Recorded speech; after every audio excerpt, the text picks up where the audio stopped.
Revelação. Eu ouço vozes, vozes que você não ouve, mas isso não deixa de ser real para mim. Não é porque eu vejo coisas que você não consegue ver que elas não estejam lá, em um lugar que somente eu consigo acessar. Eu sinto cheiros que não encontro em nenhum outro lugar, nem em fragrâncias e nem nas rosas que estão por todos os lugares. Eu sinto toques, mas não vejo ninguém. Será que você, assim como eu, ouve vozes, vê, sente coisas que só você consegue perceber? Eu posso fazer você acreditar que para mim elas são reais, mas para isso é preciso que primeiro você se interesse em mim como sujeito, do que nas minhas vozes como sinal de que algo comigo vai mal. Eu queria que você soubesse que não sou a única a escutar, porém a minha experiência aprendi que é singular. Aprendi que alguns sujeitos lidam bem com suas vozes, outros ajuda precisam buscar, mas que ao aprender que são mais fortes que suas vozes, a chama da vida volta a brilhar.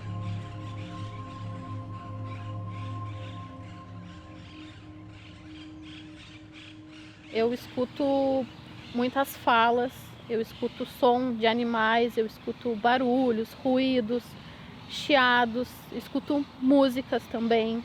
Eu ouço vozes de conteúdos positivos, negativos. Eu ouço vozes de pessoas que eu nunca conheci, de pessoas conhecidas, né? E também ouço zumbidos quando eu estou muito estressada. E às vezes eu escuto também algumas mensagens, né? Às vezes em sonhos, às vezes até mesmo uma mensagem que vem, né? Me avisando de alguma coisa e que posteriormente isso acontece.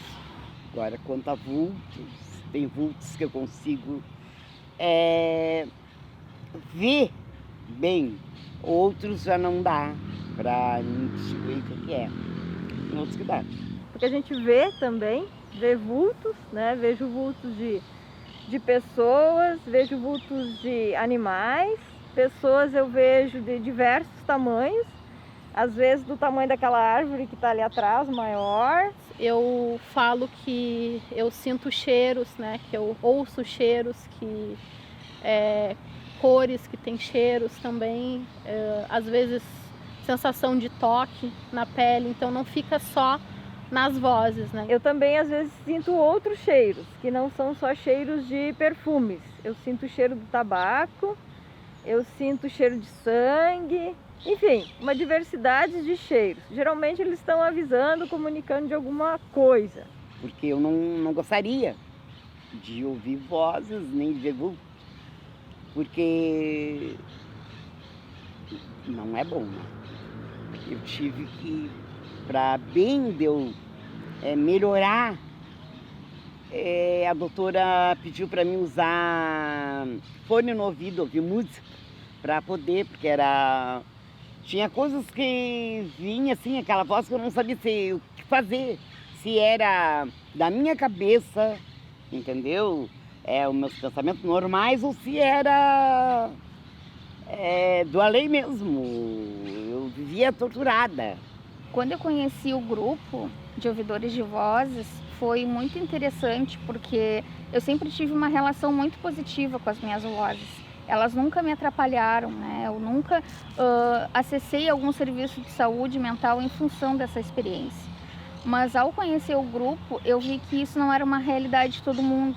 Tem muitas pessoas que sofrem com essa experiência, né? Então, aquilo que para mim era algo positivo, algo que me motivava, que me acalentava, para outras pessoas não eram igual, né? E aí eu passei a não romantizar tanto essa experiência. Então foi uma experiência muito rica eu poder conhecer tantas outras pessoas que tinham as mesmas experiências que eu, ou experiências muito parecidas, e também ver que assim como isso não me afetava de forma negativa, para muitas pessoas pode ser uma experiência que traz sofrimento mesmo, né? Então conhecer essa diversidade de pessoas e escutar os relatos, trocar histórias, para mim foi muito importante e principalmente por saber que tem um espaço tão potente, né, e de luta e resistência. Quando eu estive no primeiro grupo, né, antes da pandemia, num grupo presencial, eu pude entender o sentido que ele tinha, né, principalmente um sentido de liberdade, um sentido de as pessoas poderem falar sem serem julgadas, né, sem terem um rótulo, sem terem um diagnóstico. Elas poderiam falar sobre a sua experiência. Eu poderia contar sobre o que eu senti, sobre o que eu passei, sobre como foi essa experiência para mim, e eu poderia encontrar pessoas que também passaram por essa experiência.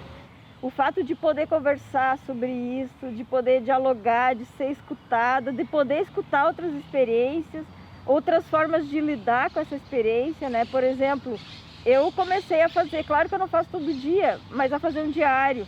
Então as minhas vozes, que elas têm um conteúdo às vezes negativo, elas são muito insistentes, né? Então, nessas situações de fazer o registro, tem me ajudado a enfrentar essas situações, né? E vários outros momentos, porque no grupo a gente não conversa sobre as vozes, a gente conversa da vida, né? E a vida, ela está transversalizada. As vozes são a vida são as vozes, né? Então, um pouco nesse sentido. Então, fez toda a diferença, né? Mas eu quero afirmar e registrar que é um grupo na perspectiva do Movimento Internacional de Ouvidores de Vozes, que não é um grupo para a gente calar nossas vozes, mas um grupo que nós, as nossas vozes, têm um espaço. Se não é Deus, os orixás, que eu não posso esquecer, e vocês, eu não estaria mais aqui. Porque minha família também tem problema, doenças, não entende. E jamais vai dar para entender nós, né? Eu já vi, e outras pessoas também.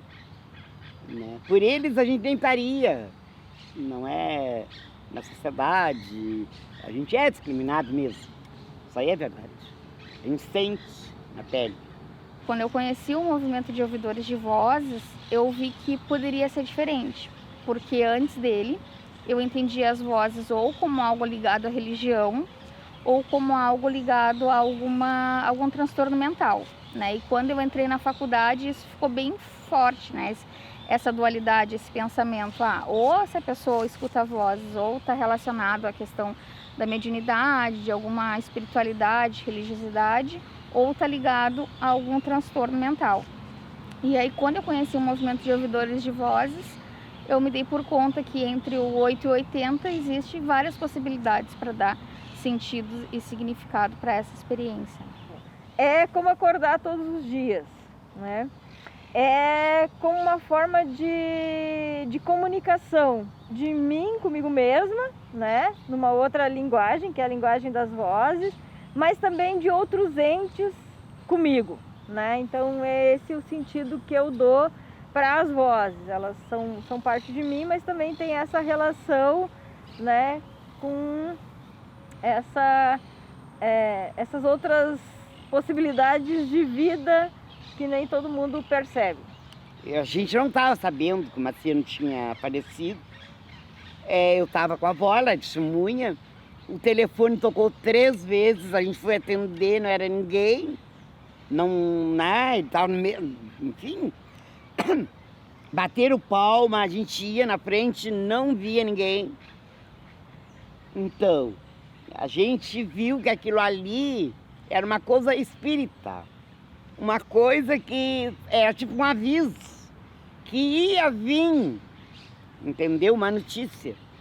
E veio, né? Depois de acho, mais de meia hora. Poder falar da tua experiência, tu poder contar das tuas estratégias, aprender com o outro. Eu acho que isso é a potência do grupo.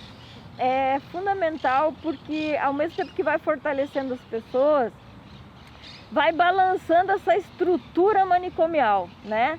Seja as estruturas físicas, porque nós ainda temos manicômios, e seja as estruturas mentais, né? Porque a gente também está se desconstruindo nesse processo. Nós também, inclusive, temos nossos preconceitos, a gente também está se desconstruindo. A luta antimanicomial, ela é muito importante porque ela vai além de ampliar os serviços de saúde. Ela não é simplesmente fechar manicômio, fechar o hospital psiquiátrico e abrir serviços, né?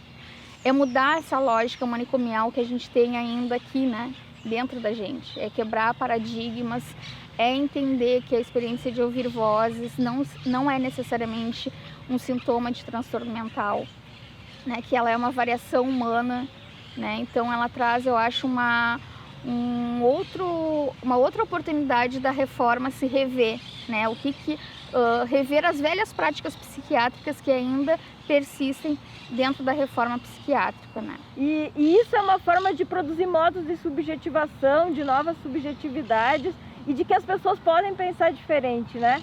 De não ver que o destino de pessoas que ouvem vozes é o manicômio ou situações manicomiais de segregação, né? Mas sim a liberdade, e que a liberdade seja para todas as pessoas.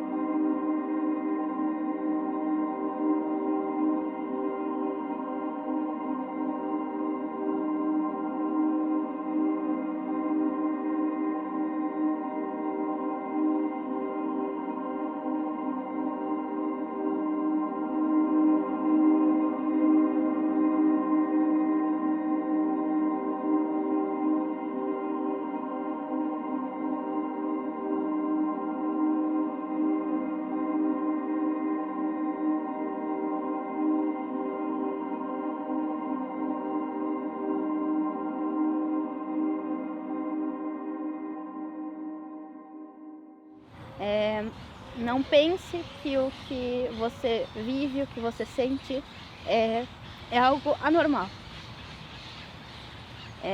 Tem pessoas como você. Não necessariamente isso vai ser algo associado a alguma patologia, alguma doença. Não vai ser algo também espiritual. Isso é uma coisa que tu vai ter que descobrir, né? Mas tu não precisa descobrir sozinho. E não desistam de procurar e de falar da experiência. A gente vai encontrar preconceito pelo caminho, né? Mas falar sobre isso também é uma forma de enfrentar e a gente se sentir forte para fazer isso. Não ter preconceito, né? Quando a gente encontra alguém que não tem o mesmo entendimento ou que tem experiências diferentes do que a gente normalmente tem. E orar, pedir para Deus também, né? Que é muito importante. Mas não pedir só para si, pedir para o próximo. Porque o mundo inteiro está precisando, né? De uma graça, do milagre. Oi, abre alas que eu quero falar. Oi, abre alas que eu quero contar. Eu ouço vozes, não posso negar. Eu vejo vulto em todo lugar. Oi, abre alas que eu quero falar. Oi, abre alas que eu quero contar. Essa experiência é tão singular, mas não é rara de se encontrar.